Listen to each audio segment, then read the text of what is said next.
আজকের ক্লাসের টপিক হচ্ছে পার্টস অফ স্পিচ। বাংলায় কি বলা হয়? পদ বা শব্দ। পার্টস মানে অংশ, অফ স্পিচ মানে বাক্য বা কথার অংশ। চল পার্টস অফ স্পিচ কাকে বলে? বলতে গেলে সংজ্ঞাটা কি বলতে হবে? বাক্য বা সেন্টেন্সের প্রত্যেকটি অংশকে পার্টস অফ স্পিচ বলে। কি বলবো? সেন্টেন্স বা বাক্যের প্রত্যেকটি অংশ বা শব্দকে পার্টস অফ স্পিচ বলে। অংশ বলতে কি? এখানে অংশ হচ্ছে ওয়ার্ড। অংশ বলতে হচ্ছে ওয়ার্ড, WORD, ওয়ার্ড। অনেকগুলো ওয়ার্ড নিয়ে সেন্টেন্স তৈরি হয়, তোমরা নিশ্চয়ই জানো। আমরা লেটার দিয়ে কি তৈরি করি? ওয়ার্ড তৈরি করি। আবার কতগুলো ওয়ার্ড দিয়ে কি তৈরি হয়? সেন্টেন্স বা বাক্য তৈরি হয়। তাহলে পার্টস অফ স্পিচ কাকে বলে? সেন্টেন্স বা বাক্যের প্রত্যেকটি শব্দকেই এক একটি পার্টস অফ স্পিচ বলে। ক্লিয়ার? এটুকু পরিষ্কার? আবার বলছি, সেন্টেন্স বা বাক্যের প্রত্যেকটি ওয়ার্ডকে এক একটি পার্টস অফ স্পিচ বা পদ বলে। যেমন আমি যদি লিখি এখানে একটা সেন্টেন্সের উদাহরণ দিলে পরিষ্কার হবে। I read a book. কি লিখলাম? I read a book. কটা ওয়ার্ড আছে এখানে? চারটে ওয়ার্ড আছে। 1 2 3 4। এই চারটে ওয়ার্ড দিয়ে এই যে পুরো অংশটা তাকে কি বলবো? বাক্য বা সেন্টেন্স। ইংরেজিতে সেন্টেন্স, বাংলা বাক্য। এর প্রত্যেকটি যে অংশ, এটা একটা অংশ, এটা একটা অংশ, এটা একটা অংশ, চারটে অংশ। তাহলে এই চারটে অংশকে এগুলোকে কি বলা হয়? ওয়ার্ড। এটাও একটা ওয়ার্ড, এটাও একটা ওয়ার্ড, কিন্তু সব একটা ওয়ার্ড। ওয়ার্ড মানে এটা একটা অংশ, এটা একটা অংশ, এটা একটা অংশ। তাহলে পার্টস মানে অংশ। তাহলে পার্টস অফ স্পিচ কাকে বলে? এই পুরোটা হচ্ছে স্পিচ, তার প্রত্যেকটা অংশকে বলা হয় পার্টস অফ স্পিচ। তাহলে বাক্যের প্রত্যেকটা অংশকে কি বলা হয়? Parts of speech. এটা প্রকারভেদ আছে। ক প্রকার কেউ জানো? পার্টস অফ স্পিচ কত প্রকার বলো? There are 8 kinds of parts of speech.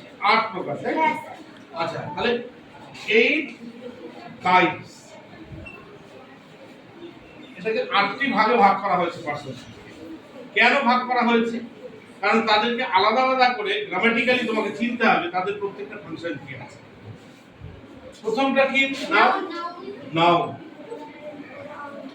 2 pronoun. 3 adjective. 4 verb. 5 adverb. 6 preposition.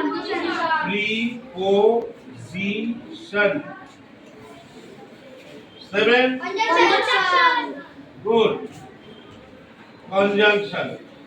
8 interjection. আচ্ছা, এবার এদের প্রত্যেক নাউন কাকে বলে, প্রোনাউন কাকে বলে, এগুলো আমরা সব আলাদা করে শিখব। নাউন, নাউন কাকে বলে? Good good good good. তার মানে আমরা ইংলিশ ল্যাঙ্গুয়েজে যত ইংলিশ বাংলা বেঙ্গলি যাই বলি না কেন, প্রত্যেকটা নামবাচক শব্দ, নেমিং ওয়ার্ডকেই বলা হয় নাউন।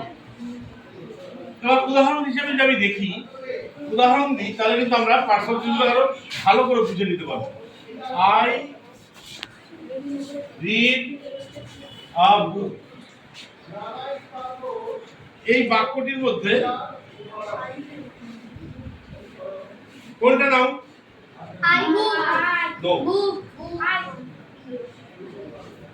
বুক পড়ার সামগ্রী, যেটা থেকে আমরা জ্ঞান অর্জন করি। বুক একটা নাম, তাহলে এটা হচ্ছে নাউন। আচ্ছা, এই আই বলতে কাকে বোঝাচ্ছে? একজন ব্যক্তি, তার তো নাম আছে। তাহলে নামের পরিবর্তে এটা বসেছে।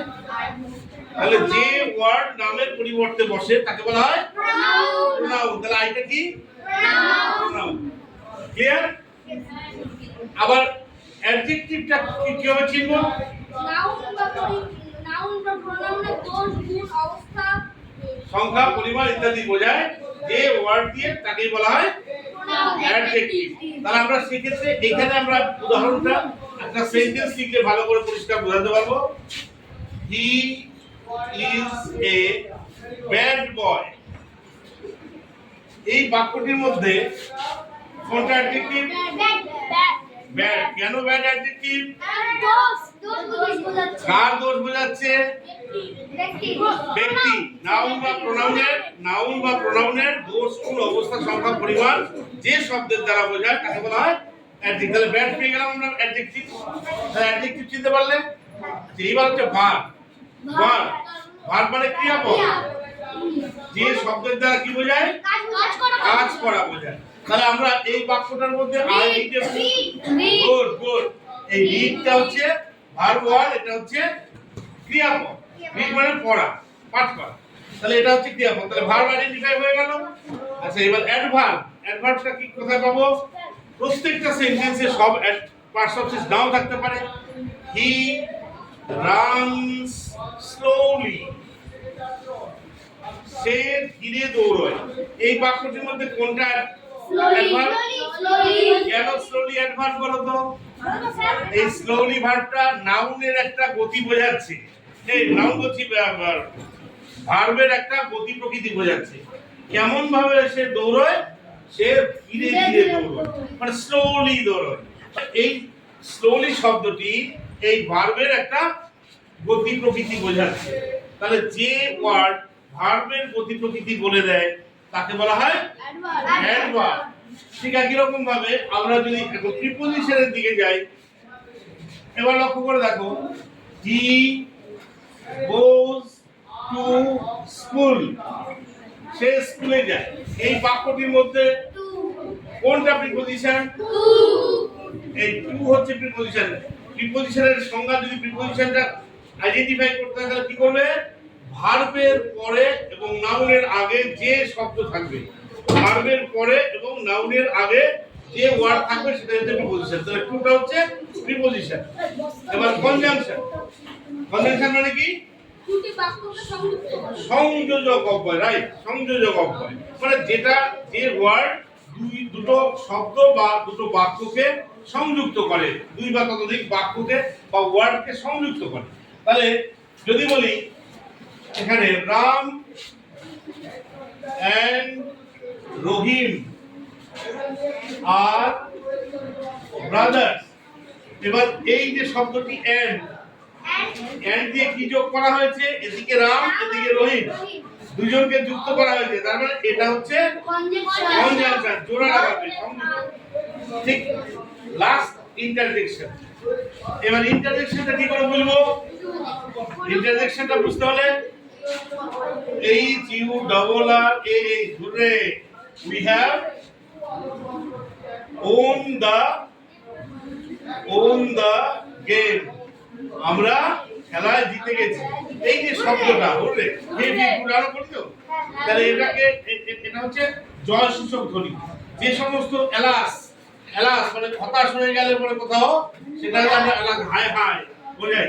তাহলে এই শব্দগুলো বলা হয় ইন্টারজেকশন। তার আজকে ক্লাসে আমরা কি কি শিখলাম? পার্টস অফ স্পিচ সম্পর্কে ডিটেইলস আমরা আইডেন্টিফিকেশন শিখলাম। প্রথম শিখলাম পার্টস অফ স্পিচ কাকে বলে, তারপর শিখলাম কি পার্টস অফ স্পিচ কত প্রকার এবং তাদের প্রত্যেককে কি করে আইডেন্টিফাই করতে হয়। ওকে, সবাই বুঝেছো ক্লাস? কে কে বুঝেনি হাত তোলো। আমরা সবাই বুঝেছো? এবার আমি চেক করব যে কে কি বুঝতে পারলে কে পারলে না। ওকে, here is the end of our class. Next class when we will meet again. Okay.